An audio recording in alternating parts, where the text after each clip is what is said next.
waa Guédiawaye salaamaaleykum suñu mbokku internautes yi comme ni nga ko gisee tey Guédiawaye info def déplacement ñëw fii si ODCAV bu Guédiawaye fekk si fii le président monsieur Abdoulaye Ndiaye ñëw fas yéene seq moom waxtaan bi nag ci cadre nawetaan la moom en tant que président ODCAV bu Guédiawaye maanaam li jiite wàllum football bi fii ci nawetaan ci Guédiawaye département bu Guédiawaye moom mooy le président donc ñu ñëw fii def déplacement ñëw fekk fii ci bureau am waxtaan ak moom ci jëm ci cadre mouvement nawetaan bi donc ñu bàyyi ko mu def présentation après ñu dugg ci questions yi monsieur Abdoulaye Ndiaye ñu ngi lay nuyu. di delloo nuyoo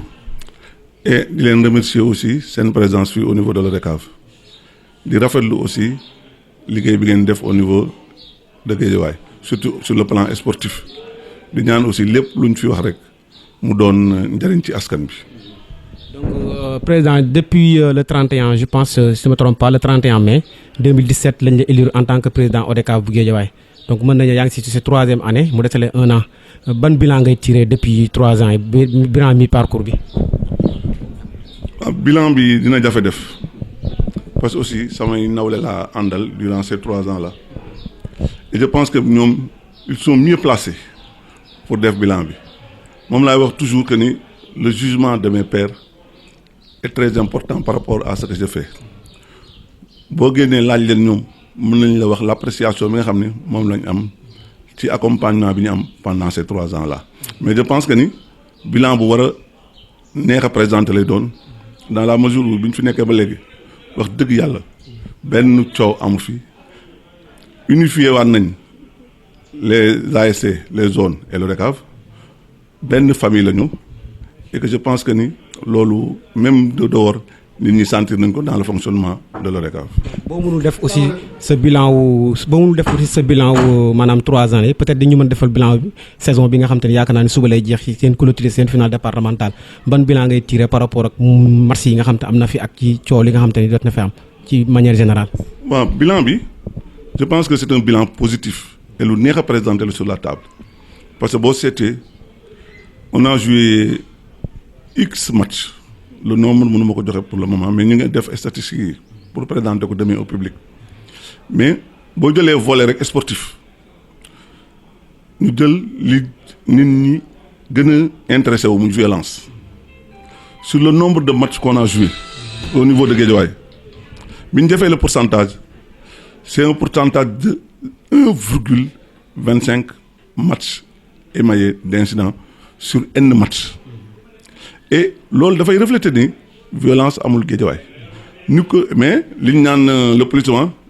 sont les trains qui arrivent en retard moo intéressé nit ñi mais les trains qui arrivent à l'heure intéressé wul nit ñi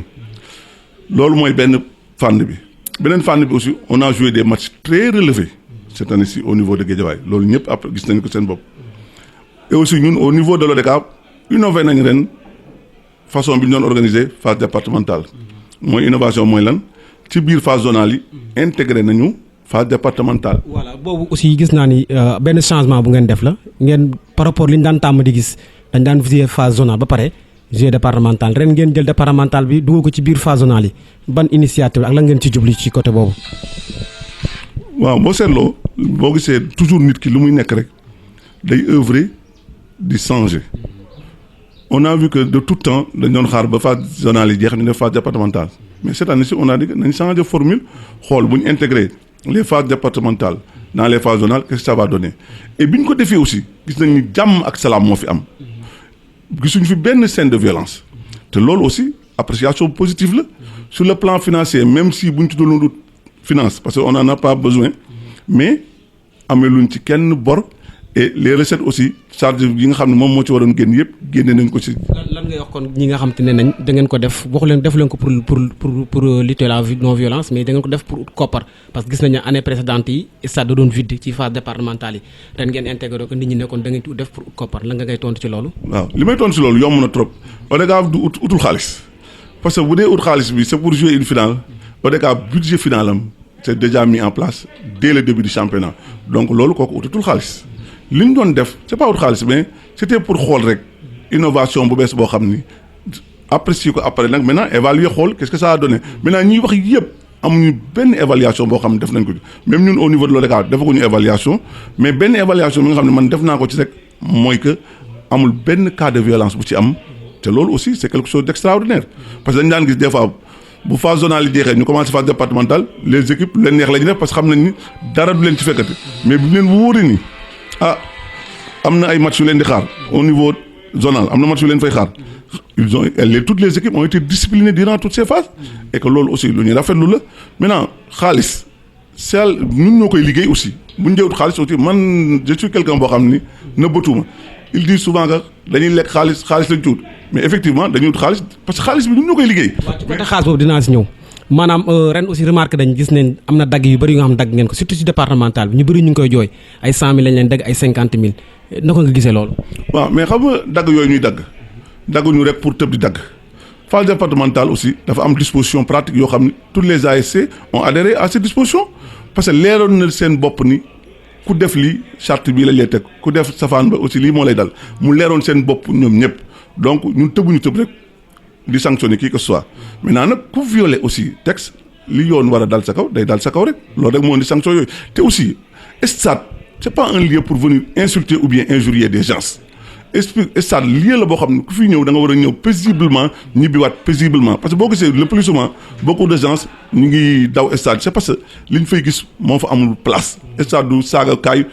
du xeexu kaay maintenant gis nga équipe yi fa doon saaga yëpp bi ñu tegee charte yi mais violence saaga amatul violence amul c'était ça l'objectif. Voilà donc aussi ren ñu remarque aussi cas de fraude ak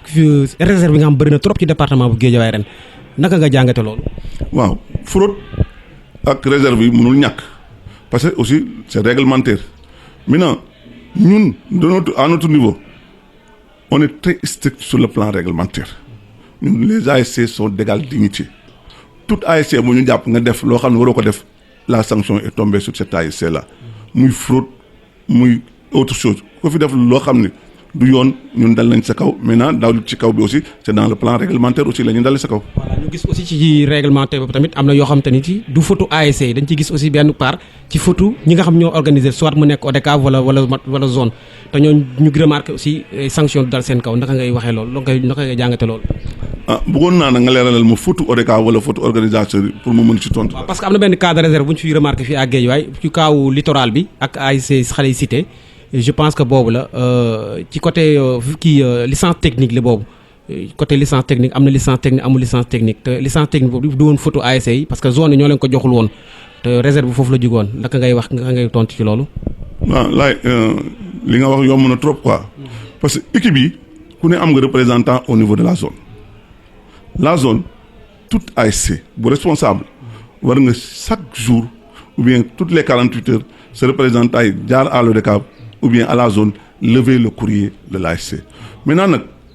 diw dafa fraudé yomb na trop de maintenant nag il faut nga indi élément matériel yu provenir kii dafa fraude maintenant si les éléments matériels sont là mais l'ASC perd maintenant du ñun aussi du ñu fonctionner selon le bon vouloir des ASC ou bien selon le bon vouloir de la tête d'une personne ñun tout ce que nous faisons dañ koy teg ci siraatal mustaqim parce que aussi suñu bàmmeel la ñu tiim donc de sorte que képp ko indi élément de preuve matériel bu won ni équipe bi jaarul yoon ñun tegaat nañ la ci yoon bi. voilà ñu gis aussi benn remarque bu ñu def ci nawetaanu ren bi mooy que ni képp ku ñu def sanction ci sa niveau zone rek boo ñëw ci département bi day gën a rëq sa ndigg loolu aussi nit ñi dañ ko ragal ba nga xam te ni duñ sax ñi ma sax def appel ñëw ci ODCAV bi naka ngay gisee loolu tamit. waaw loolu ñun sax dañ koy rafetlu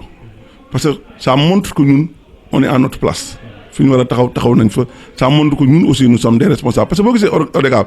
structure de coordination la et nag li ñu ñuy xamul mooy que ñun on peut s'autosaisir ci dossier bu am au niveau de toutes les zones loolu le règlement nous le permet de sorte que même bu sanction dalee ci ASC ñun au niveau de l'ODCAV ñu xam ne sanction bi c'est une sanction minimale par rapport à la faute que ASC moom la commettre ñun mën nañu autosaisir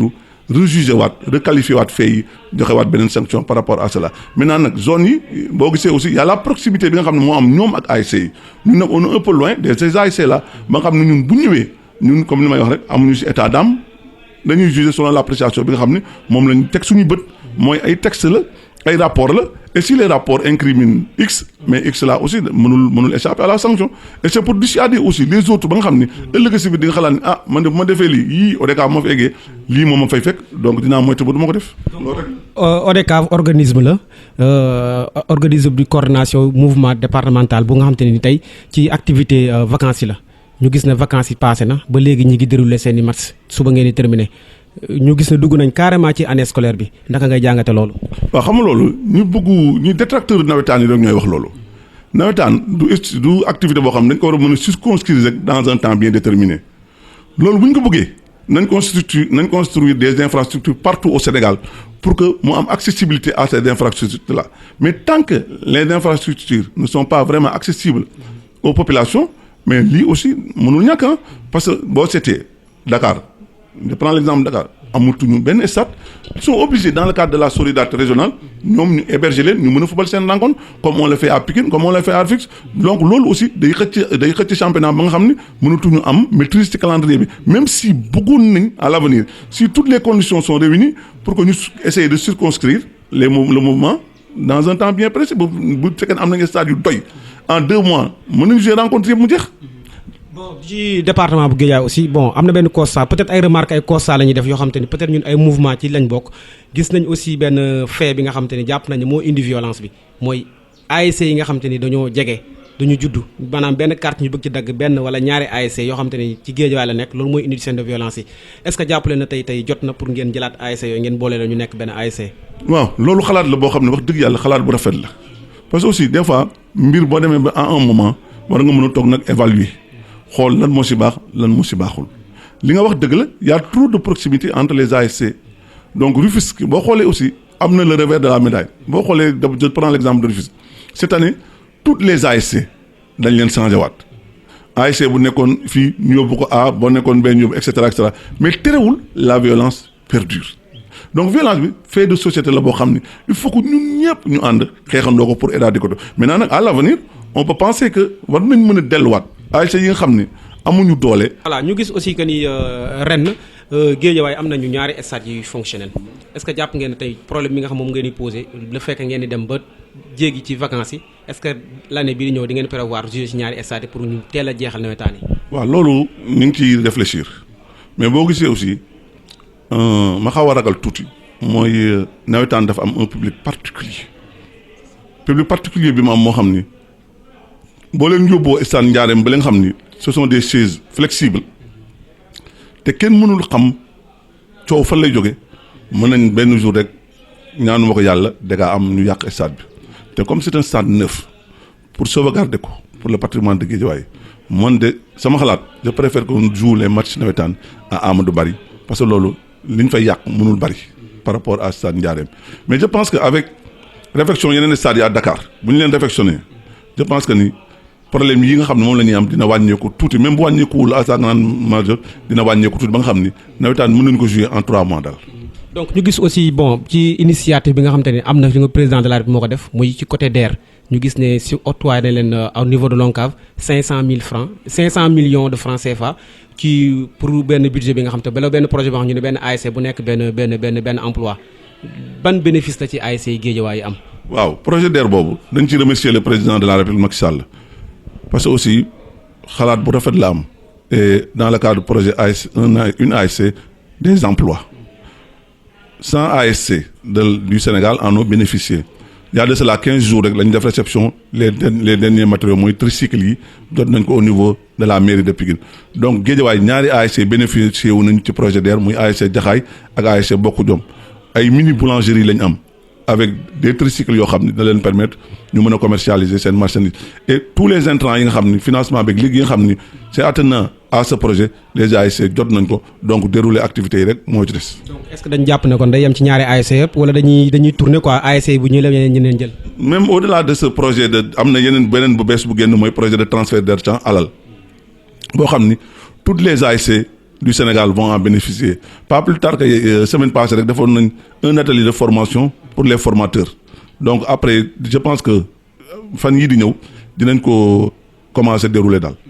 donc ñu gis ne aussi suba ngeen di clôturer seen phase départementale maanaam activité nawetaan ci Guédiawaye suba la ñuy terminer ci au niveau Guédiawaye naka ngeen di préparer phase départementale boobu final muy dox ci diggante ASC Ceddo 80 ak Alliance. waaw boo gisee li ma la waxoon en amont que ni ñun au niveau de l'ODCAV utuñu xaalis sur les phases départementales ça veut dire que le budget est en place et présentement ni tout est fin prêt et les ASC ñoom rek la ñuy xaar pour que suba ñu ñëw dérouler vraiment une activité boo xam ni dina honorer tout le département. Et ci innovation yi nga xam ne moom lañ def pour cette année pour une première fois à Guédiawaye une équipe championne départementale recevra une prime de 1,5 million incha allah suba. Le vaincu aussi va recevoir 1 million plus maintenant des jeux de maillot, blouson et trophée. Et le trophée mi ngi ne la ñu teg ne la donc là tout est fait prêt daal waaw. donc ci mën nañ jàpp ne aussi monsieur Aliou Sall moom mooy parrain bi ñu bëri jàpp ne aussi chaque année mooy nekk parrain est-ce que mën nañ jug ci historique boobu. da fekk chaque année mu nekk parrain. waaw donc nit ñi ñooy def confusion parce que turu Aliou Sall siiw na siiw boo xam ni lu ñu war a ñu ni monsieur Aliou Sall mais c'est pas monsieur Aliou Sall en tant que personne mooy parrain de la finale mais c'est le maire de la ville de Guédiawaye qui est le parrain et présentement le maire de la ville de Guédiawaye c'est monsieur Aliou Sall donc de surcroît c'est lui qui est le parrain maintenant boo gisee loolu historique la boo xam ni daf fi amoon il y a de ces années benn coow bu amoon entre deux autorités pour parrainage national départemental donc coow loolu bi mu fi amee ci lañ ñëw en tant que responsable départemental ñu toog ñun daal pour vraiment coow yooyu bañ fi amati le parrain de l'ODCAV de Guédiawaye c'est le maire de la ville de Guédiawaye qui qu'il puisse être nag waaw loolu moom c'est actif. donc ñu jàpp ne aussi chaque année dañuy jot ay subventions yi nga xam te ne mu ngi jëm ci au niveau de l'ODCAV bu Guédiawaye sur une valeur je pense 3 millions zone yi ñu leen jox 2 millions si ne me trompe pas est-ce que jàppoon ne le contraire la ñu war a def parce que ñee ñoo gën a def ay activités que ODCAV bu Guédiawaye. waaw loolu mooy moom ngeen di xalaat activités yooyu yu ñu mën a def c'est sous la coordination de l'ODCAV li activités yi ñuy def ce sont des activités dévolues à l'ODCAV mais pour faciliter la tâche à l'ODCAV la ñu créé ay zones et structures pour ñu doon des structures organisatrices maintenant comme je l'ai dit ODCAV mooy structure de coordination donc xaalis bi leen di jox xaalis la boo xam ne ñun ñëpp ñoo koy bokkaat parce que xaalisu zone xaalisu ASC xaalisu ODCAV la xaalisu ODCAV xaalisu ORCAV la xaalisu ORCAV xaalisu ONCAV la donc mënul am problème sur la distribution des ressources du mouvement navétane. est-ce que mën nañu jàpp ñun ñoo composé ODCAV bu Guédiawaye. waaw ODCAV de Guédiawaye c'est constitué par 4 zones et dans chaque zone il y a 2 zones yoo xam ne am nañ 12 am na benn bu am 14 am na benn bu am 15 si je me trompe pas ñu doon 53 ASC waaw loolu moo constitué ODCAV de Guédiawaye. donc ban message ngay def message bu mujj par rapport ak final suba bi ak ASC yi nga xam ñoo ñëw ak surtout si supporters yi. waaw final bi ñu ngi ñaan rek ñu football ko ci jàmm ak salaam comme ni ñu ko démarré depuis le début demain c'est une fête et fête ku ko wax mooy wax communion la entre le public et les autorités yi nga xam ne dañu ñëw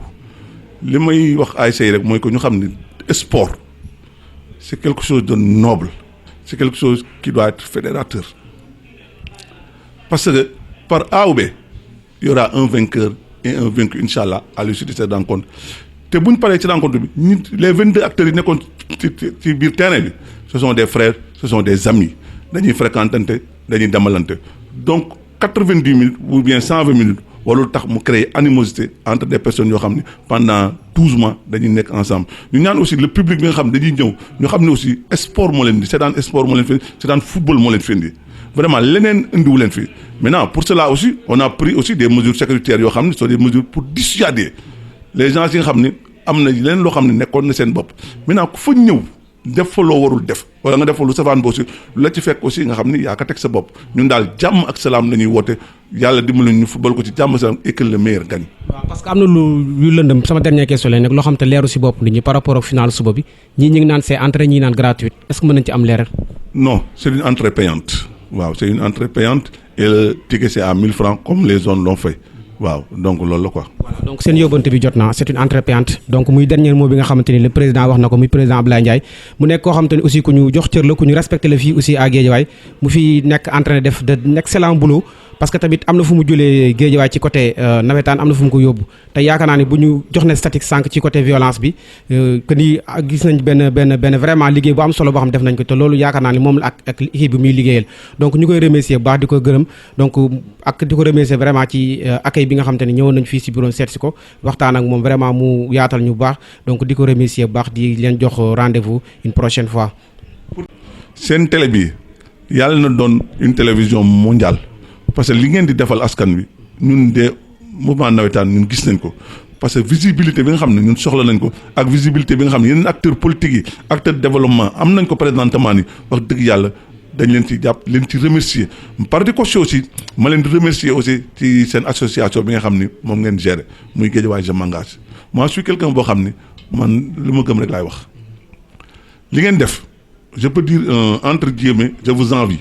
loolu de bu fekkoon ODCAV am na moyen pour def ko wax dëgg yàlla dañ koy def mais bu fekkee ne am na beneen structure parallèle bu koy def toujours en synergie wax dëgg yàlla mënuñu dul di ko rafet di leen remercier pour ngeen jëm ci kanam et que personne ne puisse vous détourner dans votre objectif yi nga xam ne ay détails la bu leen ci attardé wu ngeen jëmmal ci kanam loo xam ne wax dëgg yàlla viser ngeen ko et que de face que seen objectif yooyu ngeen atteindre ko ci jàmm ak salaam. voilà mu nekk benn message bu fort bi muy lancé aussi ci association Guédiawaye je m'engage moo mu nekk ay jeunes aussi yu déterminé yu engagé wu dem seen département liggéey ko ci côté volet yëpp sport santé social tout ñu ngi ciy yëg ci yëngu yëpp donc mu nekkoon message bi nga xam te message d'encouragement la parce que tamit bu ko neexoon mu toog bañ leen encouragé donc gis nañu liggéey bi ñuy def mu leen encouragé mooy di ko remercier bu baax ci liggéey bi nga xam te def na ko fi ci département bu Guédiawaye di leen jox rendez-vous une prochaine fois yaa ngeen jëf